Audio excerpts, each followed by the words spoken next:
ನನ್ನ ಮುಖದ ಮಗುವಿನನ್ನು ಕಳೆದುಕೊಂಡು ಅರಗನಿಗೆ ಜೀವಿಸಲಾರೆನು.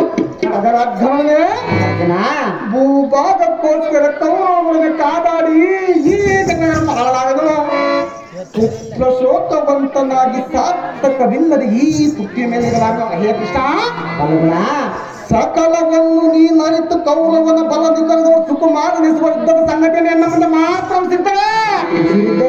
ಹಸುಗೂಸಿಗೆ ಬೆಂಬಲವನ್ನು ನಾಪೋಗೆ ಕೃಷ್ಣ ಅರ್ಜುನ, ಹಸುಗೂಸಿಗೆ ಬೆಂಬಲವನ್ನು ನಾಪೋಗಿ ಹೊರಡುವುದಕ್ಕೆ ಹೆಸರಿನಂತ ಮಾಡಿ ಶಿಶುವಿನ ದಾಸಗಳನ್ನು ಕರೆದುಕೊಂಡು ಬರ್ತಿದ್ದೆ. ನಿನ್ನ ಮಾಯ ಮಾತ್ರ ದಾರ್ಗ ತಿಳಿದು ನೋಡು ಗೋಪಾಲ, ಅದನ್ನು ಪ್ರಾಣಕ್ಕೆ ನೀನೇ ಅರ್ಜುನ. ಅವೋ ನಾರಾಯಣ ಕೇಳ, ಅದೇ ಸಂದಾಗ್ಯ ನಾರಾಯಣ.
ಎನ್ನ ಕಣ್ಣನಿಂದಲೇ ಬಂದಿತ್ತು ನಾರಾಯಣ.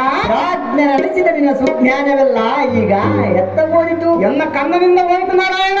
ನಾವೀರುವರು ಇಲ್ಲದ ಕಾಲದಲ್ಲಿ ನಿನ್ನ ತರುಣನು ಕೌರವರೊಡನೆ ದುರಾದ ತೋರಪೋದ ವರ್ತಮಾನವಂ ಪೇರೆಂದರೆ ನಾನೇನು ಹೇಳಲಿ?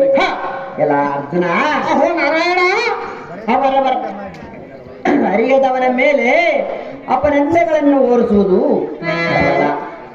ನೀನು ಮರುಳು ಹಿಡಿಯುವುದು ಎನ್ನ ಮೇಲೆ ಬೇಸರಗೊಳ್ಳುವೆಯ ನಾರಾಯಣ. ಅರ್ಜುನ, ಅಹೋ ಜನಾರ್ದನ, ಕೂಲಿ ಇಲ್ಲದೆ ನಿನ್ನ ರಥವನ್ನು ಒಡೆದು ಕಾಲಾರಣ ಮಾಡುವ ಆಳಿಗೆ ಇಂಥ ಕೀಳು ಮಾತುಗಳನ್ನು ಆಡುವೆಯ? ನಿಮ್ಮ ಕಷ್ಟಗಳನ್ನೆಲ್ಲ ಪರಿಹರಿಸುವುದಕ್ಕಾಗಿ ಬಿಟ್ಟಿ ಕೆಲಸ ಮಾಡುವನ ಮೇಲೆ ಇಷ್ಟು ಕೋಪ ಏತಕ್ಕೆ ಪಾರ್ಥ? ನೀನು ಆಡುವ ಮಾತುಗಳಲ್ಲ ಅನರ್ಥ. ಅಹೋ ಪುಲ್ಲಲೋಚನನೇ, ಅರ್ಜುನ, ನಿನ್ನ ಮಾಯಾ ಜಾಲದ ಗುಣಗಳನ್ನು ನಂಬಲು ಬೇಗನೆ.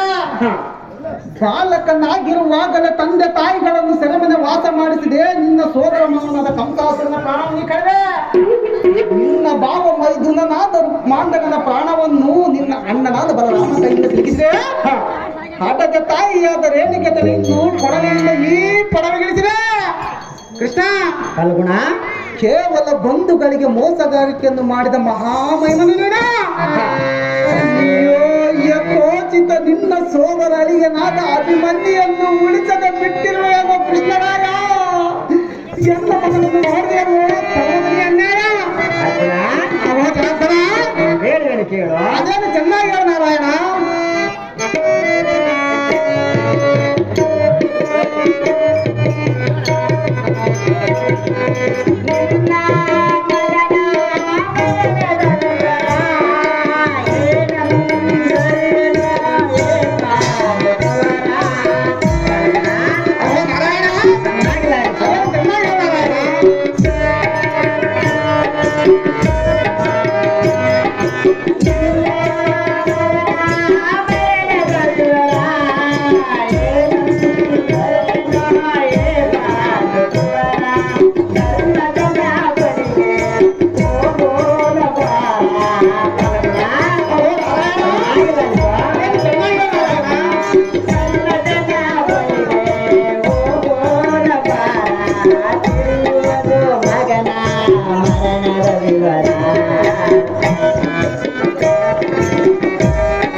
ಕಡುಗಲಿಯಾದ ಪ್ರಾರ್ಥನೆ